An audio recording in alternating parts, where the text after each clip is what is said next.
Cher toi, ta lettre du jour a pour titre Le fruit de ta saison. Le monde dans lequel nous vivons est constitué de saisons.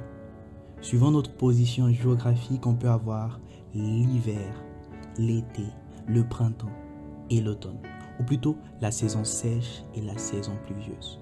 Certains préfèrent certaines saisons au détriment des autres. Mais une chose est certaine, si une saison venait à être supprimée, il y aurait un fort déséquilibre sur la nature. Et l'espèce humaine, animale et même végétale en serait fortement menacée. Il en est de même pour nos vies.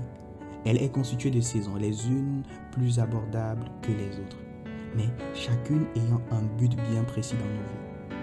La sagesse divine nous enseigne à avoir un bonheur permanent et non qui dépend des saisons que nous traversons. C'est ce que le psalmiste dans le premier chapitre de son livre appelle avoir un feuillage qui ne se flétrit point. Parmi ces saisons, il y en a une destinée à la production. C'est ce qu'on appelle le plus souvent ma saison. C'est pourquoi ce même psalmiste parle de donner son fruit en sa saison. Il est donc important de distinguer le feuillage qui est notre état permanent de bonheur dû à la présence de Dieu, du fruit qui correspond à une saison particulière de nos vies. Il s'agit d'adapter notre bonheur non pas à la nature de nos difficultés, mais à la présence de Jésus à nos côtés.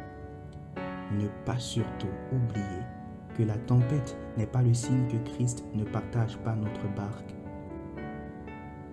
Ne t'ai-je pas donné cet ordre? Fortifie-toi et prends courage. Ne t'effraie point et ne t'épouvante point, car l'Éternel ton Dieu est avec toi dans tout ce que tu entreprendras. Josué 1, verset 9. Que dirons-nous donc à l'égard de ces choses? Si Dieu est pour nous, qui sera contre nous? Romains 8, verset 31.